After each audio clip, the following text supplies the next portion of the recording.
నమస్తే. బాగున్నారా? నేను Sahithi, internationally certified yoga trainer and nutritionist. నేను తొందరలో క్లాసెస్ స్టార్ట్ చేస్తున్నాను. ఇంట్రెస్ట్ ఉన్నట్టయితే కింద చూపిస్తున్న నెంబర్స్‌కి మెసేజ్ లేదా కాల్ చేయొచ్చు. ఇన్‌స్టాగ్రామ్‌లో ఫాలో చేయండి. అక్కడ మెసేజ్ కూడా చేయొచ్చు. సో, టాపిక్ వచ్చేసి డైజెషన్. డైజెషన్ అనేది చాలా చాలా ఇంపార్టెంట్. ఇప్పటికి నేను మీకు చాలా సార్లు చెప్పాను కదా! Digestion, bloating, acidity, gastric troubles ఏదైనా సరే అన్నిటికి చాలా చాలా ఇంపార్టెంట్. మీకు అసిడిటీ ఇష్యూస్ ఉన్నాయనుకోండి, యూజువల్లీ 16-35 ఇయర్స్ వరకి మనకు ఇలా ఉంటుంది కాన్స్టెంట్ డైజెషన్ అనేది. 35 తర్వాత కొంచెం డైజెషన్ అనేది తగ్గడం స్టార్ట్ అవుతుందనమాట దాని పవర్. సో, మనం జాగ్రత్తగా ఉండాలి కదా! ఇంకా జాగ్రత్తగా ఉండాలి కదా! ఇప్పుడు ఏమైపోయింది ఏజ్‌తో సంబంధం లేదు. వెరీ యంగ్ పిల్లలకు కూడా డైజెషన్ ఇబ్బందులు వస్తున్నాయి. సో, కొంచెం చూసుకోవాలి. ఫైబర్ ఫుడ్ ఎక్కువ తినండి. బయట ఫుడ్ చాలా తక్కువ చేయండి. డైజెషన్ ఇష్యూస్ ఉన్నాయంటే మాత్రం జంక్ ఎంత వీలైతే అంత తక్కువ చేసుకోండి. సరే తినాలి అనిపించినప్పుడు వెళ్లి తినండి ఆఫ్టర్‌నూన్స్. ఆఫ్టర్‌నూన్ ఏంటంటే కొంచెం తిన్నా అరుగుతది. మంచి డైజెషన్ కరెక్ట్‌గా ఉండే పీరియడ్ అనమాట. సో, ఆఫ్టర్‌నూన్ ఎళ్ళేసి కొంచెం తినేసి రండి ఓకే. బట్ ఊరికే మాత్రం అలా చేయకండి. అండ్ ఇంకొకటి ఏంటంటే ప్రాసెసింగ్ ఫుడ్ 100% నో ఇంకా గుర్తుపెట్టేసుకోండి. సో, మంచిగా తినండి. ఇంట్లోనే తినండి. అన్ని ఫ్రెష్ ఫుడ్ తీసుకోండి. డైజెషన్‌కి అన్నిటికంటే చాలా చాలా important. Fresher the food easier to digest. మన భగవద్గీతలో కూడా ఉంది. ఆయుర్వేదాలో కూడా ఉంది. చేసుకున్నాక ఫుడ్ 3-5 హార్స్ తర్వాత అది స్టేల్ అయిపోతుంది. దాని నుంచి మనకేం రాదు అని. సో, స్టోర్ చేసుకొని పెట్టుకోవడాలు, ఫ్రిడ్జ్‌లో 1 వీక్ స్టోర్ చేసుకొని వీక్ అంతటికి నేను హెల్తీ తింటున్నాను అనుకుంటున్నారు. అలా ఉండదు. చెప్పాను కదా మళ్ళీ fresher the food easier to digest. మనం ఏం తింటున్నామో అదే మనము, అదే మన ఆలోచనలు. ఎప్పుడు గుర్తుపెట్టేసుకోండి. స్ట్రెస్ ఉన్నా కూడా డైజెషన్ ప్రాబ్లమ్స్ వస్తాయి. స్ట్రెస్ ఉంటే రాని ప్రాబ్లమ్ లేదు. స్ట్రెస్ అన్నిటికి ప్రాబ్లమ్స్ చాలా ఎక్కువ చేస్తుంది. వెయిట్ ఎక్కువ చేస్తుంది. రకరకాల హార్మోనల్ ఇష్యూస్ తీసుకొస్తుంది. డైజెషన్ ప్రాబ్లమ్స్ తీసుకొస్తుంది. డైజెషన్ ప్రాబ్లమ్స్ వస్తే ఆటోమేటికల్లీ గట్ హెల్త్ ఖరాబ్ అయిన కొద్దీ ఇంకా వందల ప్రాబ్లమ్స్ వస్తాయి. స్ట్రెస్ కంపల్సరీ తక్కువ చేసుకోండి. ఇంకా మీరు yoga one of the greatest options. God gift అని చెప్పొచ్చు. సో, యోగా చేసుకుంటే స్ట్రెస్ తక్కువైతుంది మనందరికీ తెలుసు. సో, తక్కువ చేసుకోండి. ప్రాపర్ చేసుకోండి. ఇలాంటి చిన్న చిన్నవి ఫాలో చేయండి. అసిడిటీ ఉంది. అసిడిటీ ఉన్నప్పుడు ఏం చేస్తారు? తినే హాఫ్ అన్ అవర్ కంటే ముందు పొట్ట మీద పడుకోండి. నీట్‌గా ఒకసారి కాసేపు ఇలా పొట్ట మీద ఇలా పడుకొని తర్వాత మీరు తినొచ్చు. తినేటప్పుడు వేడిగా తినండి. సుఖాసనాల్లో కూర్చొని తినండి. తిన్న వెంటనే వజ్రాసన.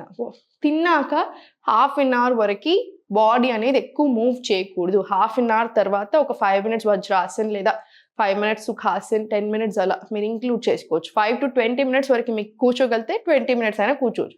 మనం కూర్చోలేం కాబట్టి 5 మినిట్స్ కూర్చోండి. తర్వాత కాసేపు సుఖాసనాలో కూర్చోండి. హాఫ్ అన్ అవర్ తర్వాత మీరు వాకింగ్ అనేది చేయొచ్చు. అప్పుడు చేయాలి. నైట్ కూడా కాసేపు పడుకునే ముందు కొంచెం సేపు వాకింగ్ చేసినా ఓకే. డిన్నర్ కూడా అంతే. తొందరగా కంప్లీట్ అయ్యేలాగా చూడండి. పడుకునే ఒక 2 or 3 అవర్స్ ముందే కంప్లీట్ అయిపోవాలి. సేమ్ అది కూడా అంతే. కిచిడి అలాంటివి తీసుకోండి. ఎప్పుడు మీరు తింటున్నా సరే ఫ్రెష్ కౌ ఘీ అంటే మంచి కౌ ఘీ ఉంటది కదా! ఆవు నెయ్యి ఏసుకోండి. కంపల్సరీ నీట్‌గా ఒక 2 టీ స్పూన్స్ ఏసుకోండి. ఈచ్ అండ్ ఎవ్రీ మీల్‌లో చాలా మంచిది డైజెషన్‌కి.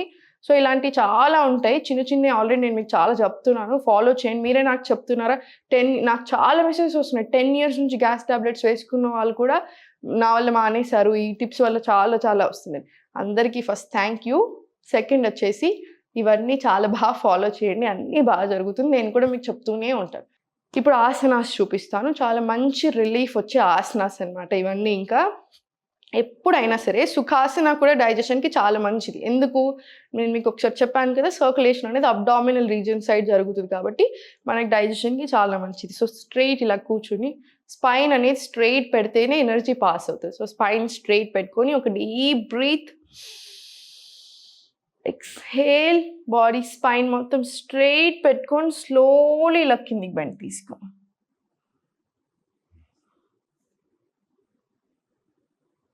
స్లోలీ మళ్ళీ పైకి.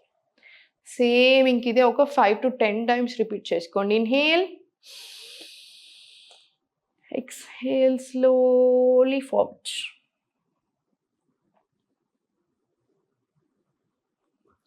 స్లోలీ మళ్ళీ పైకి. ఎన్నిసార్లు తీసుకుంటారు? ఇది కూడా 5-10 టైమ్స్ తీసుకోండి మంచిది. స్లోలీ 2 కాళ్ళు స్ట్రెయిట్ చేసుకొని ఒక పిడికిల్లాగా పెట్టేసుకొని ఇలా 1, 2, 3 పొట్ట మీద నీట్‌గా ప్రెషర్ పడనివ్వండి. 4, 5, 6, 7, 8 ఇలా 9, 10 ఇంకొక 10 టైమ్స్ తీసుకోండి. 11, 20 టైమ్స్ మినిమం తీసుకోండి, చాలా మంచిది ఇది. సో స్లోగా రైట్ లెగ్ ఇక్కడ పెట్టేసుకొని లెఫ్ట్ ఇలా తీసుకొని ఇక్కడ నుంచి పట్టుకొని స్పైనల్ ట్విస్ట్ తీసుకోండి, స్లోలీ బ్యాక్. మళ్ళీ ఒకసారి inhale forward, exhale slowly back, slowly మళ్ళీ సెంటర్. ఇది కూడా 5 to 10 రౌండ్స్ తీసుకోండి. స్లోలీ మళ్ళీ కాల్ స్ట్రైట్ చేసుకొని ఇప్పుడు ఇటు సైడ్ కూడా 10 రౌండ్స్. ఇటు సైడ్ లెగ్ తీసుకొని ఇది కింద పెట్టేసుకొని ఇక్కడ నుంచి ఇది ఫోల్డ్ తీసుకొని బ్యాక్. ఇన్హేల్, ఎక్స్హేల్ వెనకాలి, slowly centre, inhale centre, exhale back. మీరు ఇక్కడ తీసుకుంటున్నారు చూసారా, పొట్ట మీద చాలా మంచి ప్రెషర్ పడుతుంది. సో చాలా చాలా మంచిది అది కూడా డైజెషన్కి. సో ప్రాపర్ తీసుకోండి. స్లోలీ ఇక్కడ నుంచి భుజంగాసన వచ్చేసింది. ఫుల్ భుజంగా ఒక 5 రౌండ్స్, ఈ భుజంగాసన ఒక 5 రౌండ్స్ తీసుకోండి. నెక్ డౌన్, ఇన్హేల్, ఎక్స్హేల్ పైకి, slowly repeat. Neck down, inhale, exhale slowly up. ఇది ఒక 5 to 10 రౌండ్స్ తీసుకున్న తర్వాత స్లోలీ ఇవే చేతులు స్లోలీ ఇక్కడ పెట్టుకొని స్లోలీ 1 2 3 4 5 6 ఇలా 7. ఇది ఒక 10 రౌండ్స్ తీసుకోండి మినిమం. స్లోలీ రిలాక్స్ తీసుకోండి. రిలాక్స్ అయ్యి స్లోలీ సైడ్కి వచ్చేసి ఫార్వర్డ్ వచ్చేసేయండి.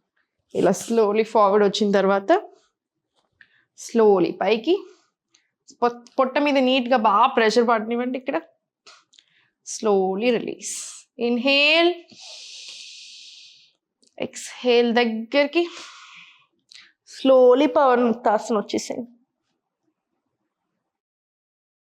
ఇన్హేల్, ఎక్స్హేల్ స్లోలీ పైకి, స్లోలీ మళ్ళీ ఫార్వర్డ్. ఇది ఎన్నిసార్లు తీసుకుంటారు? ఒక 5 to 10 రౌండ్స్ తీసుకోండి. ఇది కూడా అంతే బాగా రిలాక్స్ అయ్యి స్లోలీ 2 కాళ్ళు కింద పెట్టేసుకొని చేతులు 2 సైడ్ తీసుకొని ఇన్హేల్, ఎక్స్హేల్ ఇలా లెఫ్ట్ పెట్టేసుకొని ఇక్కడ హోల్ తీసుకొని ఇటు సైడ్ చూడండి. Same inhale centre, exhale right, చూద్దాం లెఫ్ట్.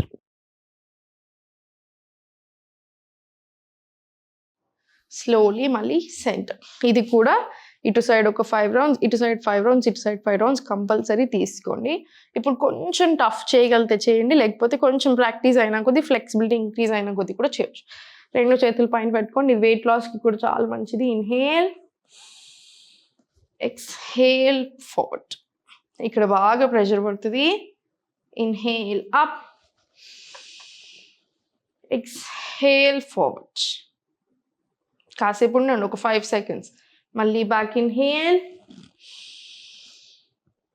ఎక్స్హేల్ ఇలా ఫార్వర్డ్. ఇది కూడా అంతే 15 to 20 రౌండ్స్ తీసుకోగలిగితే ఇది చాలా చాలా మంచిది. మీకు తీసుకోలేకున్నా సరే స్లోగా స్టార్ట్ చేయండి, స్లోగా ట్రై చేయండి, ఆటోమేటికలీ వస్తుంది.